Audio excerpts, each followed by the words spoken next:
গরম গরম ভাত হোক বা রুটি, পরোটা, লুচি সবার সাথেই ভালো যায় নিরামিষ এই আলুর দমটি। চলুন তাহলে বেশি কথা না বলে বানিয়ে ফেলি। কড়াইতে তেল গরম করতে দিয়ে তাতে টুকরো করে কেটে রাখা আলুগুলোকে দিয়ে পরিমাণ মতো নুন এবং হলুদ দিয়ে ভালো করে নেড়ে ছেড়ে নিয়ে লাল লাল করে ভেজে একটা পাত্রে তুলে রাখতে হবে।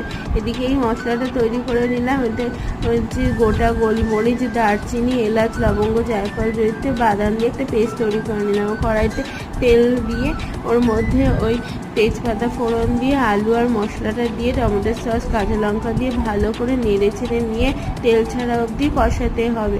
এরপর তেল ছেড়ে গেলে এর মধ্যে আদা বাটা দিয়ে আরও খানিকক্ষণ কষিয়ে নিয়ে গরম জল দিয়ে খানিকক্ষণ চাপা দিয়ে রাখতে হবে যতক্ষণ না পর্যন্ত আলুগুলো সেদ্ধ হয়।